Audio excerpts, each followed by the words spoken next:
Yeah, no. Okay. And See there. Now, the other thing I'm gonna shut this door here, leave that one open, just because as people come in and out, it's a little. Give me this back. It's getting us all organized. All right, Yeah. I think you're all set. Good, and I will be back. So Bob, take it away. Okay, here we go. It's gonna close the doors. So anyways, what we did, I went with my friend Debbie here and Hank, and we went to a number of different religious houses of worship around the area. And kind of an interest, kind of a little bit of excursions to these different places. And one of the places that we went was a Hindu temple. And that is in Bartlett, Illinois. So it's a beautiful temple. I'll show you pictures of it in a minute. So it was called the Shri, and I can't say the second name, but it's Samarana or something like that. It's very complicated. I can't say it. There's Joyce. Hi, Joyce. And so we went to the Hindu temple in Bartlett, Illinois. It's called BAPS. BAPS is the denomination, and it's an extraordinary building. It's just beautiful. Then also we went to an Islamic mosque in Lombard, Illinois, and we experienced and had a tour of the mosque and experienced one of the prayer services they had there. They have 5 a day, and so this symbol of the Hindu temple is actually the symbol of Hinduism. Those are the 3 main gods or deities in Hinduism, and one is called Brahma, which is this one right here. And then there's Vishnu, which is this one, and Shiva, which is this one. Very interesting. Brahma is the creator God who created the universe and created mankind and all that. Vishnu is what they call the sustainer God, and he's the God that sustains life and sustains culture and sustains the world. And then Shiva is the destroyer or repackaging of existence of the world and of all creation. Then in Islam, we went, like I said, we went to an Islamic mosque. This is actually a symbol for Islam. The crescent really is supposed to indicate progress, while the star actually indicates enlightenment. And another, It just does that every once in a while. Okay. Don't worry about it. Okay, and here we go. And another place that we went to was a Buddhist temple, and we experienced a chanting service. So they have chanting services in Chinese. It's a Taiwanese denomination, and they have chanting services once a month in English. And I think the rest of the time are in Chinese. We were very impressed by it. It's very interesting. I think it was about a 45-minute service. At least 45 minutes. At least 45 minutes, yeah. And so this was a Buddhist temple that we went to, and it was wasn't it in Naperville? It was kind of on the border of Naperville and Bloomingdale. And so anyways, it was very interesting. We were so taken by it that we actually signed up for classes. They had a number of classes in Buddhism, and they were conducted by the superintendent of the temple, and we experienced those also. And then we also went to a Jewish synagogue. This is called Beth Shalom, and it's in Naperville. And they were very welcome. You know, the thing about all of them, they were all very, very welcoming. It was really remarkable. You know, when you touch a person's culture like that, when you show respect and interest in a culture, people really warm up to that. And so we also went to Beth Shalom, which is a Jewish synagogue in Naperville. And so this is the Jewish symbol, the Star of David. And they say that the pointing upward of the star is indicated toward the divine, toward heaven, while the pointing down of the star is for mankind and the secular. And also that little bit of Hebrew in there actually says good luck. And then finally, it was a rather interesting experience to go to a Benedictine monastery. The Benedictine monastery is actually in an Episcopal monastery. It's one of the few Episcopal monasteries in the United States. And so it's as I say, it's affiliated with the Episcopal Church. It's a monastery in Three Rivers, Michigan. Beautiful building and a very, very interesting experience. We were there for 2 nights. Now, these places we went to were all local. The Hindu temple and the Islamic mosque, Buddhist temple, and the synagogue were all local. This was a little bit of a drive, about a 3.5-hour drive to Three Rivers, Michigan. And so we stayed there 2 nights. They had a very comfortable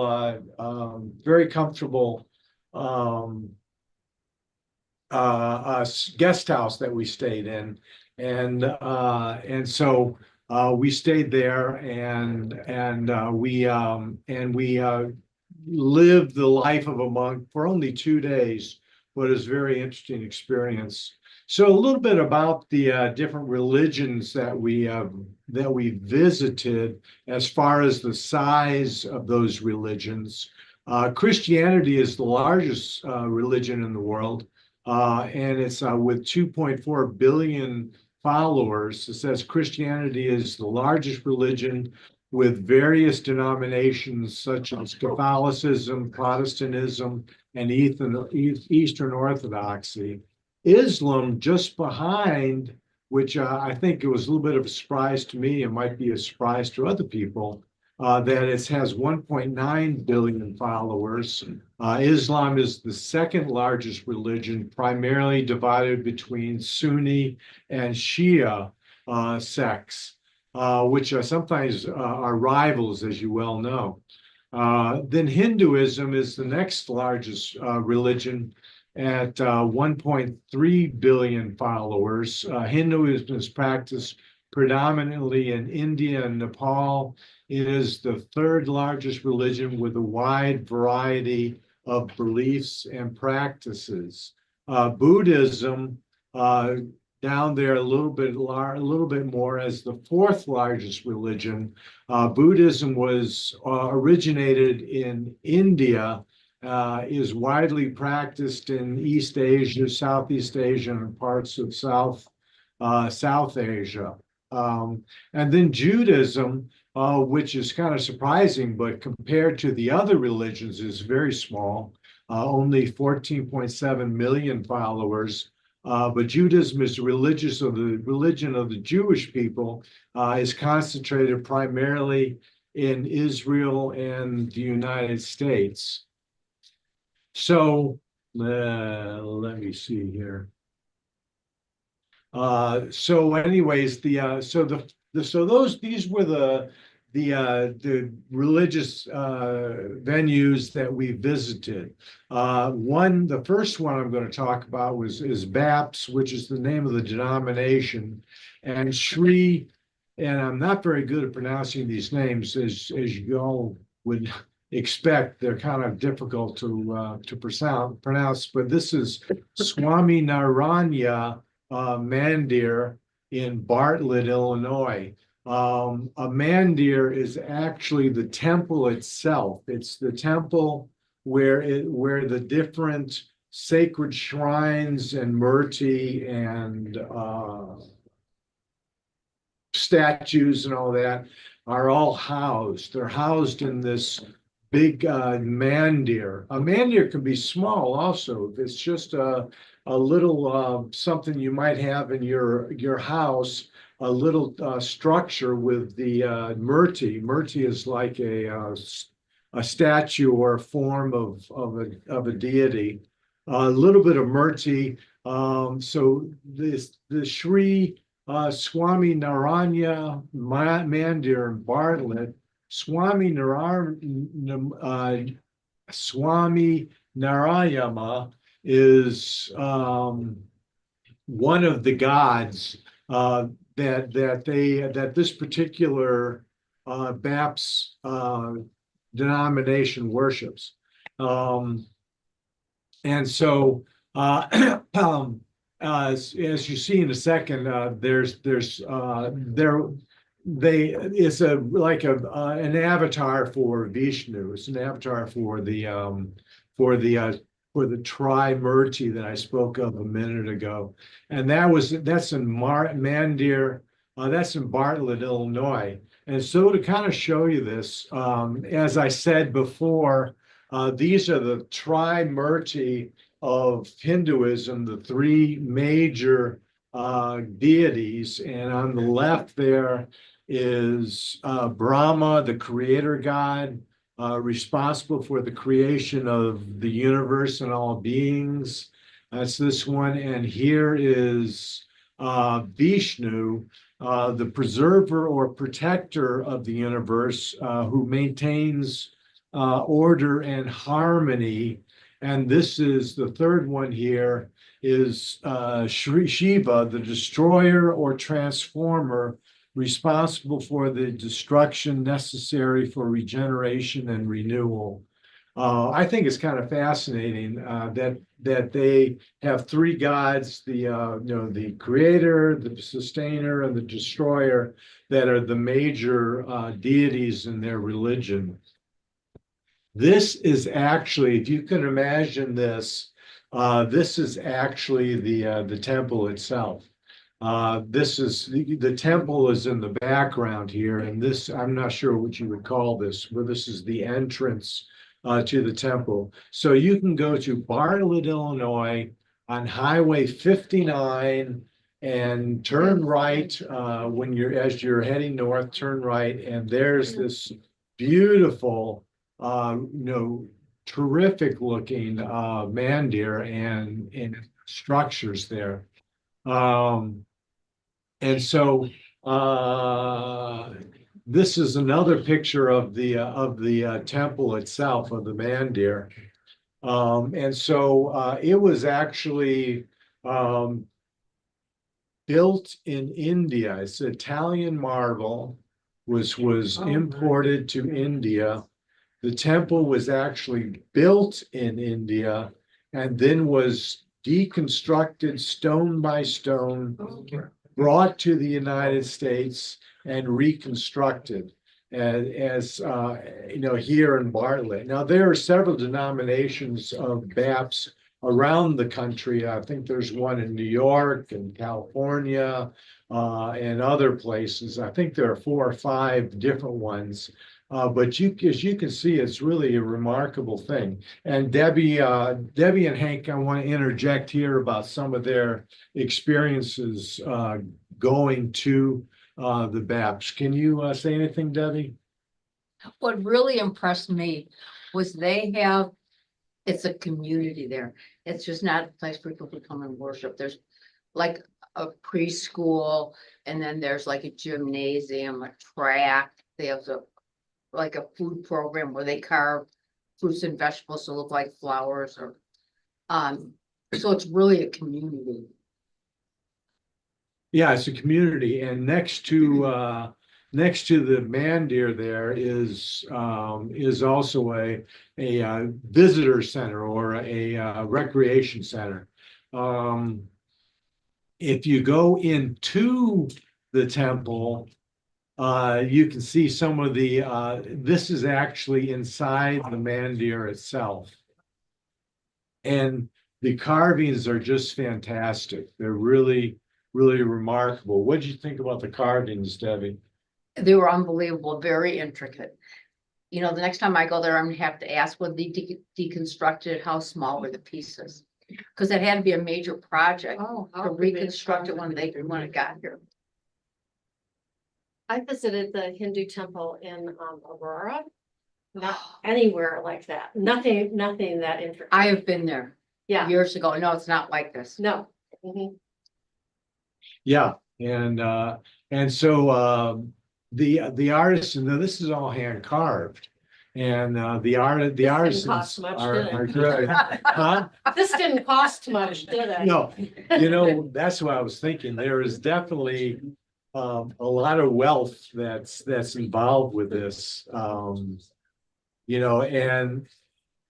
And what I'm told is that in India itself, there's a great difference between the wealthy class and the poor class. And the wealthy class, they've obviously find something like a temple as worthy of putting their funds into. Hey, Bob, Yeah, do you know how big an area, like, as I would use the words, the faithful come for the ritual? I mean, where they come from, the Right. geographic area? Yeah, so if we have an Episcopal church with almost every municipality, Mhm, like mhm. how, do you have any idea about that? Well, I couldn't tell you exactly where they come from, but I can tell you that it's they actually call it the Baptist Temple of Chicago. Okay, And so I think they expect that a lot of people from the area okay. will because there aren't will many come Baptists. also. Because there aren't many Baptist temples in the country. Yeah. That's right. I imagine it. Yeah. It's a large area. Yeah, I imagine it is a large area. Well, I mean, we come, 40 minutes, 45 yeah. minutes to get there and I have to admit, I've been several times. I really like the feeling there. I find it very spiritual and you of course are awed when you go into the temple itself and see all these carvings. And So, you're awed. Bob, can I add just a comment? The feeling there is really one of welcome and peacefulness and calm. I think that your tour guide matters though, because a couple things, it was hard to hear him. And I don't know if he was speaking softly, but also his accent was a little hard to understand. So that's just something to know about if you're gonna go and you want a tour. That was a little bit hard. I don't know if any of you noticed that. Oh, I noticed that, yes. Yeah, I think everybody noticed that. Yeah, so. And it was a little bit, I guess I should say a group of us from St. Mark's went there a couple months ago and George joined us. Yeah. And we were given a tour of the area. And true, the tour guide that we had, he spoke very softly. Inside the temple itself, they ask that you do not take photographs. There's no photography, and they ask that you have quiet. But people speak in very subdued voices. I mean, such a nice man. I mean, don't get me wrong, nicest man you could ever imagine, but a little bit hard to understand. You also take your shoes off when you're in this inner sanctuary. Yeah. Oh, yeah. And if they have a service going on, they divide the men from the women. Yeah, it's very interesting. They have a service called a darshan, which I've been to several times, and which Debbie and Hank have been to with me. The darshan, what it is you can see this. See if I get you can see this door right here. Yeah. Behind the door are sacred images of the deities. And there are two deities behind that door, and that's where they are. And you can pronounce it about as easily as I can. There's Swami Narayan and Gutananamo Swami, I can't say. And anyways, they are two of the leading deities that are avatars of Vishnu. In other words, they're the primary symbols or gods of Hinduism. The twins right there. Anyway, they have a very interesting service. It's called, and they have two that we've been to. One is called the Arti. Right there, you can see where it says RT right there. And then one is what's called a darshan, Darshan.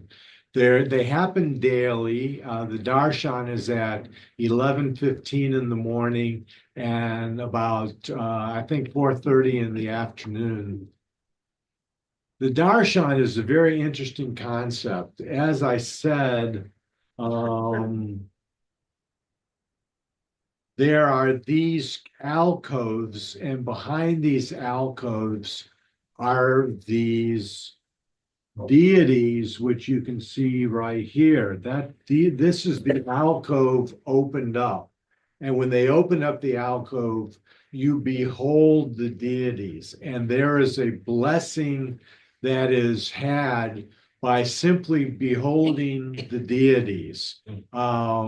And it's like beholding a sacred shrine and praying to a sacred shrine. You get a blessing from it. And so what they do is they open the doors at 4:15 and 11:15, 4:30 and 11:15 in the morning. And then the monks, this is one of the monks right here, and there is a small community of monks that are attached to this mandir. And they come in the area and they have flames like this. They have the flames like this, and they move them around and move them up and down and sideways and all that. And they are invoking the deity and invoking, respect and the light of reason, the light of life, etc. And then what they do is after they do this there's music playing also, very, very new music with the drums and the sitar and all that. And that's very emotional. It's a very emotional sort of experience. And to watch them move these flames and the music playing and all that. And then when they're finished doing this, they take one of the wicks and they put it on a silver tray, and they bring the tray to every person who's in the devotee who's in the audience. And you take the flame and you bring the blessing to your face and to your mind. And then sometimes people put a little donation on the tray, and they move this around. And then after the darshan or after the arti, then people pray at the different there. Okay, not only are there these alcoves here, but all around the side areas there are these alcoves also, and they are opened up also. And so there are different Swami, statues of different Swami, which I would relate to statues of different saints that we have in the Christian religion. And then there are other statues of different deities. People go around to each one, they put their hands like this, and they say their prayers, and then and some people even I've seen it quite often that men will prostrate themselves and lie down on the floor and go like this and then bring themselves back up. There's a lot of praying, individual praying after the darshan and after the arti also. And so this is one of the gods that I'm very interested in. I have a statue of it at home, as a matter of fact. This is Ganesha, and Ganesha is a student. I don't know exactly the name, the story. I should know, but I don't know the myth behind Ganesha. But he's a human with an elephant's head. The elephant is supposed to be a symbol of wisdom in the Hindu religion. And he has several different arms and his hands like that. You pray to Ganesha to remove obstacles. Say there's an obstacle or a problem in your life, you pray to Ganesha to remove that obstacle from your life. And then this is another one of the deities that they pray to there, and that's Hanuman. And Hanuman was a protector and a protector of another god. And you pray to Hanuman when you have different problems that you're trying and having difficulty in your life, and he's protects you from and brings you forward. Okay, so that was the Hindu temple. I don't know. What was your overall impression of it, Debbie? I was very impressed. As I said, I think they have it's a community, not just a religion. Mhm. And And the people are very devoted. yeah, So our guide was talking about how they were investing in new building and programs for youth. okay. And so focused on youth being there to learn and to be part of it. And so it's an extensive campus. I mean, it's huge. I mean, it's really like a little town. Mhm. And you're saying community, but it's Yeah. like, yeah, The little town, absolutely. yeah. I went there a number of years ago. Oh, you've been there before? Yep, Okay. for a school trip. Uh-huh. And two of the things that stuck out to me in my memory, well, three, aside from the grandeur and the intricacy of going into this temple, like that, when I think temple, that is definitely the sense of it. Uh-huh. Second thing was that our guide, who knew that we were coming from Judson, so, and all of us were Christians, kind of that general evangelicalism. Mhm. He said, the first thing he said was, "Welcome, fellow Hindus." So he saw it as that kind of incorporation that, you know, Jesus and our would be manifestations of Brahman, of the all in one. And, you know, the mindset of a lot of us at the time were like, what? No, kind of bristling. Like, no, we're not. You're so. And what I find interesting, I want to go back because it's been a long time since I've been there, but because of my mindset and because of the kind of the perspectives I had and how I understood my faith at the time, I felt a little bit of the welcome, but I felt like I was almost doing something wrong. Because I came from a much more exclusivistic Christian tradition and practice, and my own beliefs at the time were much more exclusive. And I would have had something similar going into a Roman church, a Roman Catholic church. So I'm very interested to see how, because my heart changed and because I grow and have more knowledge, if I would feel different. Uh-huh. Uh-huh. You know, I've been there so many times, Yeah. that I call myself 2% Hindu now. Why did you have that feeling is my question. Yeah. Why? Well, yeah, I mean, so, you know, I studied history and theology and philosophy as an undergrad. So the question of, are feelings outside or are they just in you, right? What's the relation between the experiential and the internal? So I think a lot of it did have to do with my predisposition to what I was seeing to the external world.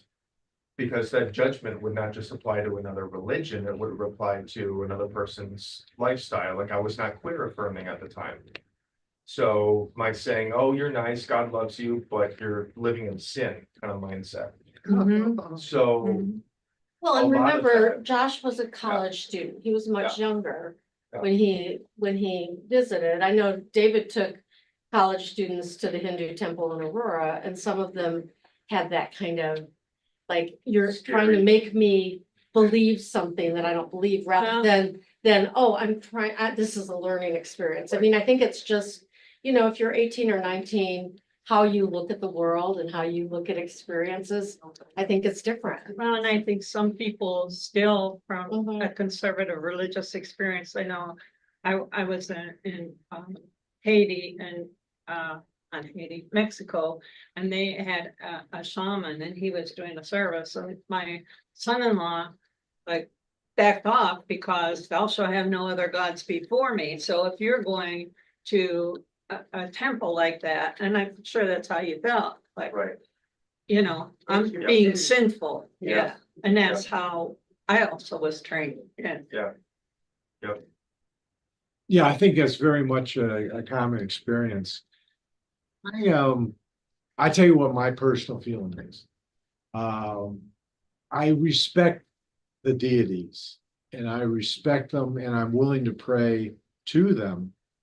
But I still think I'm still monotheistic though. I still think there's one God that's our God that we worship, and that these are different culture, and maybe a lesser God in their pantheon. But I believe that there's one God, one creator, and that these are just manifestations of it. But I'm willing to suspend my Christianity and actually pray to these different deities. I think showing them a little bit of respect and also the beneficial things that you can get. There's one thing about Hinduism that, and I don't know, maybe I'm getting on thin ice here though, but there's something about Hinduism that is very positive. And, these deities are to remove obstacles, to protect you and things like that.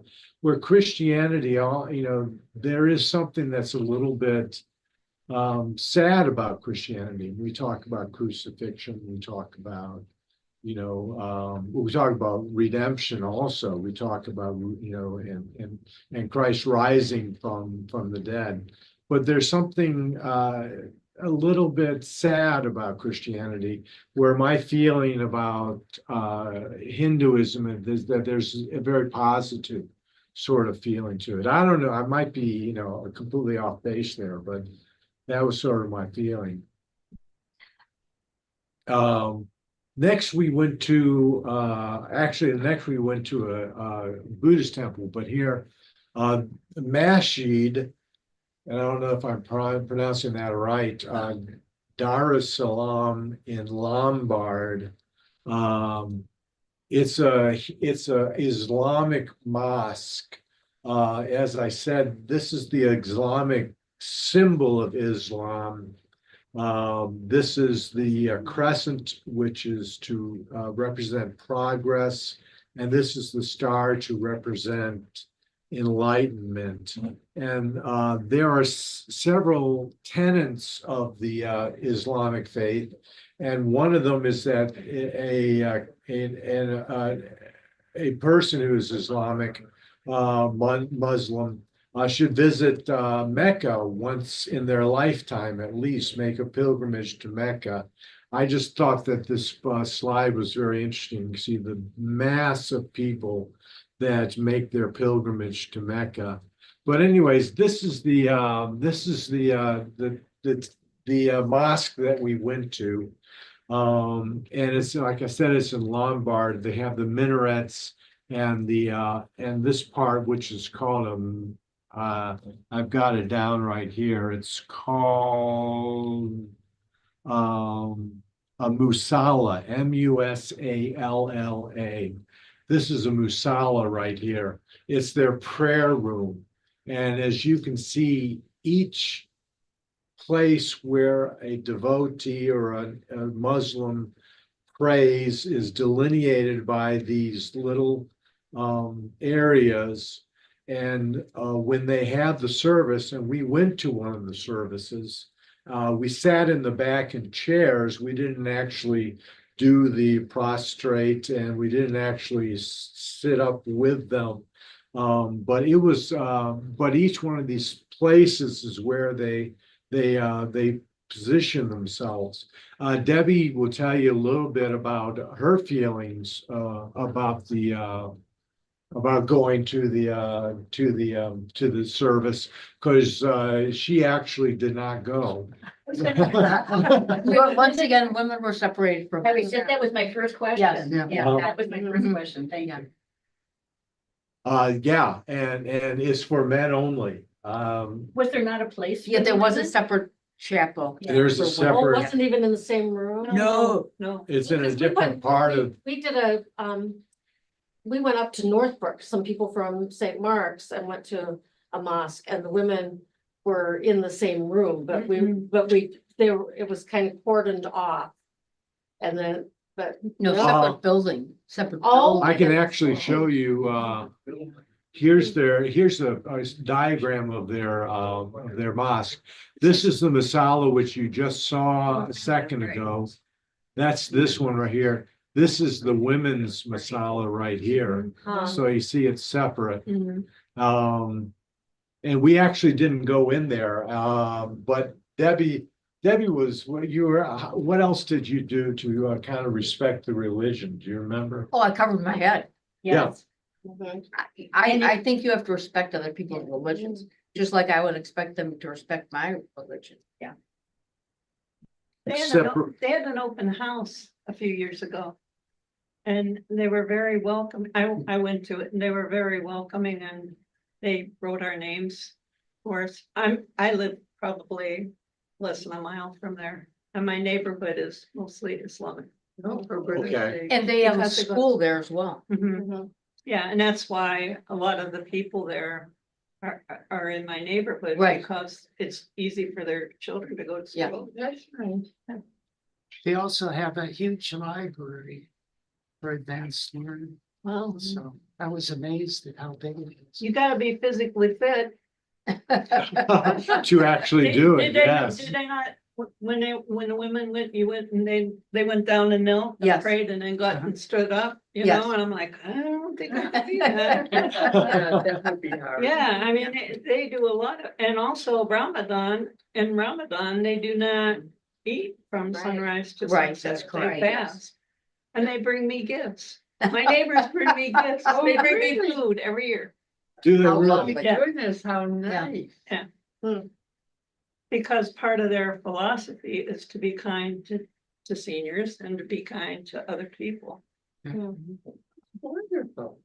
It's interesting. Yes, and to be charitable also. Yeah. is Yes, Part of their that's part of philosophy, it too. part of one of their, Pillars. one of their pillars, yeah. So they make a point of it to do that during Ramadan. One thing that impressed me also, well, most of the people that came in were wearing the Islamic dress. The men that came in were wearing the Islamic dress, which is like a long tunic and so forth, and a hat on their head. Virtually all, not say all, but at least half of the men that came in were dressed that way. And one thing that kind of impressed me is when they came in. This one, you can't see the front of the masala, but when they came in, they completely filled up the first line like that. They filled up as that got full, they filled up the second line like that. From wall to wall. Where, in our church, it's not uncommon that you have a few people sit in front and a few people sitting back and a few in between and all of that. They were disciplined and they filled the first line, they filled the second line. And before it, we heard the call to prayer, which they had speakers on the minarets and everything. And I guess the call to prayer was saying different verses from the Quran. This is in Lombard? Yeah, but I think that was a recorded call to North prayer. Avenue, right on North Avenue, before 355. Okay, Yeah, it's on North Avenue. well, I know where it is. I mean, I know where you are. Yeah. Yeah, As I keep thinking, I lived in Lombard for 25 years and the Islamic school is there. And that's why I thought, I was surprised that they didn't build a church by the school. I think this is a different tradition. Because the Islamic school is like across the street Yeah. from the elementary school. Mm. okay. Well, I think one of the things too is in all of these religions, like in Christianity, there are different groups within the religion True. and they don't always, That's right. Yeah. it's just like if we have a preschool and Glen Ellen Bible Church has a preschool and people go, well, why are there two preschools? Yeah. It's like, well, we're different Yeah. groups. Well, I know the Islamic school is very, very conservative because the girls have to dress in their long guys, they're not. Well, they do, but they don't have to. And I know it's very conservative. Yeah, that's something that's different in these cultures, both this culture, the Islamic and also the Hindu, is that they're, I think in the United States, or at least in the Episcopal Church, we're much more progressive about women being, equal in our religion. Women priests and et cetera, women bishops, and all that. Whereas these two religions, there's very much a difference between the sexes. And, like I said, in this mosque, here's the masala for the women, here's for the men. In the Hindu temple, as Debbie mentioned, when the doors are open, before that, you sit up front, cross-legged on the floor, and the men sit in the front and the women sit in the back. And if you're sitting back with the women and you're a man, they ask you to sit up front. Yeah. Huh. So you can't even like do a kind of a solidarity as a man instead of. Well, my friend did that. When we went to the temple in Bartlett, we went with another friend of ours and I went to sit with the back and he said, oh, I'm gonna sit with you. And someone asked me, and he goes, no, I'm gonna sit with her. She's my In friend. Morocco, we had to go in different doors. We couldn't even go in the same door. Yeah. Oh, you've been to Morocco? Yes, Ah, I did the whole North Africa thing. Okay, okay. Before they had their problems. But in Morocco, we went in and we had to take off our shoes. Right. And she also, I had a cross on. She also gave me a scarf so I could cover my cross. Are But the you sure women, they weren't doing that to cover your head? no, because she actually tied it over my cross and then she gave me the scarf for my head. Okay. Oh. Yeah, oh, yeah. This was the blue mosque, so it was more of a tourist mosque than anything. Because there's That's- another mosque. That's very where interesting. they So what worship. did you feel about that? Did you I feel? wasn't surprised, and I didn't want to insult them. I mean, Why? because I was a woman, they were letting me in. Yeah. And I didn't, and that one, I did not have to go through the woman's door. I could go in through the main entrance. Mhm. But we were off of a boat. Right. And, but the one, I remember they showed us the women's entrance to the mosque. That Right. was another mosque. Anyway, it was fascinating. It was very interesting. And I there are was- Christian denominations that Today. are Yes. like that. Yes. Like Yep. Plymouth Brethren, the men and women sit on different sides, the women aren't allowed to speak. So they have a service where people can. They don't really have a pastor, so it's kind of self-led, but a woman can't even request a song to be sung, so it's. One You thing, have to remember that in all of these religious groups, there's still a breadth of expressions. I can remember, I was not an Episcopalian then, but I can remember the news when there was a woman priest ordained in the Episcopal Church, and it Mhm. wasn't that long ago. No, Mhm. right. So, Yeah. we can go on and on, but. yeah.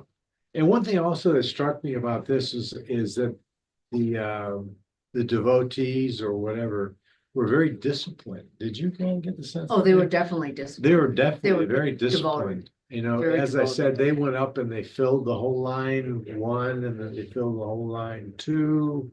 And then they all did the prayers and the bending over. This faces Mecca. I'm sure most of you know that when they pray, they actually face Mecca, and the building is situated, so they do that. But it was kind of impressive and I think what else is impressive is that it's a religion that's catching on. It's the second largest religion in the world. When we were in Morocco in the airport, the men's room was downstairs and my husband went downstairs in the airport. And the midday prayer sounds came. He came back up, he said, they all got out their rugs, they all got on the floor, they all were facing Mecca, praying. They were in the hallway outside the men's room. I said, well, they weren't doing that outside the ladies' room. But he was very impressed. Nobody batted an eyelash. They just whipped out their rugs. I don't know if they were just little fold up pieces of cloth, but they all were on the floor. Wow. I know, it's, of course we were. And we had a guide that took us around, and as Hank was saying, it was also a seminary, this particular mosque's compound. One of the largest Islamic seminaries in the country, they say. And they had a library. There's a lot of scholarship that's been done in the Islamic faith. Oh, if it And, wasn't and for the, and the they- library was them. full of volumes of, Yeah, absolutely. academic volumes. It was really quite impressive. Yeah, the text that, The man. right, or, yeah, it was Islamic, scholars, especially in either Andalusia or the Iberian Peninsula, and then back and forth. That brought not only like Middle Eastern philosophy and specifically, the Muslim faith, but also better texts of Greek philosophy, anything Aristotle, Plato. And some of the biggest minds at the time, like Maimonides was Jewish, Thomas Aquinas Christian, and Alberic's Muslim. It's kind of like there was this watershed where the Islamic faiths blossomed in scholarship and also in culture within Southern Europe. Mm. So, yeah. Then also we went to a Buddhist temple, and as I said, we went to one of the chanting services. What did you think of the Buddhists, Debbie and Hank? Well, you know what? The Buddhists do a lot of chanting. And I think that chanting gets you into it, if you chant long enough, it gets you into a different frame of mind.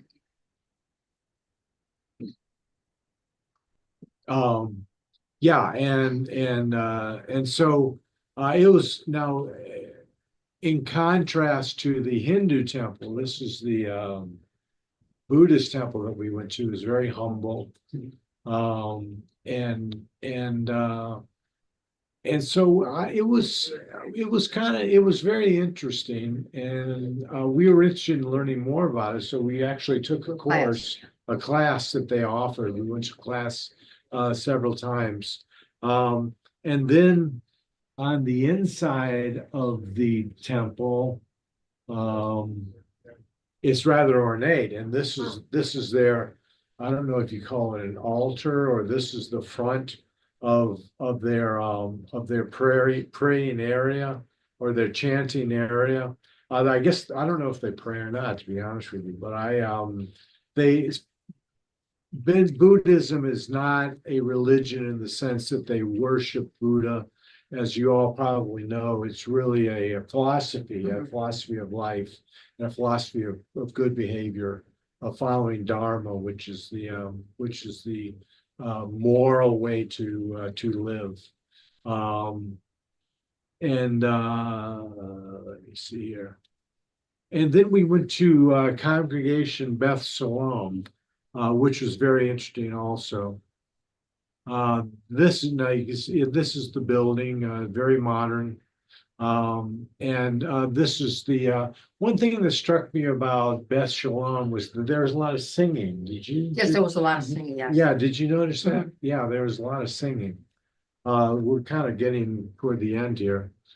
This is actually one thing that was very impressive was the Torah. The Torah are actually they're very valuable, and they've been made decades ago and still preserved. This one, I think he said, was made in Europe during World War II or near World War II. By artisans or by scribes that write the first, I believe, if I'm not mistaken, the first 5 books of the Bible, the Torah.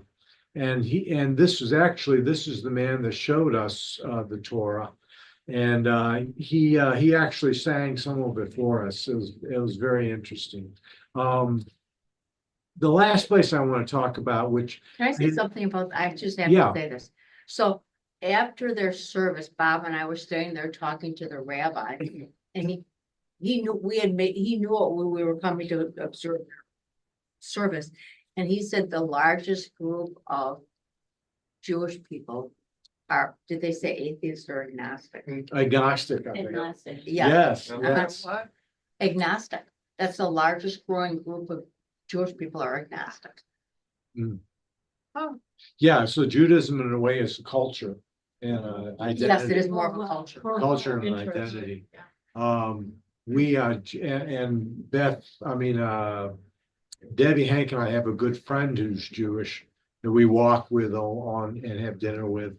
And he's an avowed atheist, but he still considers himself a Jew, and It's cultural. it's a cultural identity. And the I'm gonna say one more thing, Bob, I'm sorry. So I just came back from the Czech Republic. And I like asked these questions and I asked one of the tour guides. What percent of the population was Christianity? And he said 80% of the population are atheists. What? in the Czech Atheists Republic. in the Czech Republic. Wow. And my husband and I were to Ireland in this summer in July, and I asked someone there, I said, what percent of the population worships on a weekly basis? Oh, yeah. He said about 2 to 8%. Yeah. So that's becoming more common, I think worldwide. Right. The people are kind of pulling away from their faith. Pulling away from their organized faith. Right, organized I would religion, say yes, not their yes. faith necessarily, but Right. having to go to church on Sunday or, Yes. I mean, that kind of thing. Mhm. yeah. And one thing I want to add briefly is going to St. Gregory. Have anybody here been to St. Gregory's? Where is it? No, but I just want to say that I think Laura probably has to sign off out now. Am I right, Laura? I do. I'm so sorry. Yeah, This is really fascinating and I wish we could stay, but we really do have to sign out. I'm so sorry. Yeah. She has to sign out here so she can Yeah, sign into the okay, that's temporary fine. service. But anyways, it was a very interesting experience. So thanks, everybody. Well, you have to stop talking, but. Oh yeah, no, you guys can keep going, but I do have to stop the live stream. So Yes. Well, we- YouTube, this is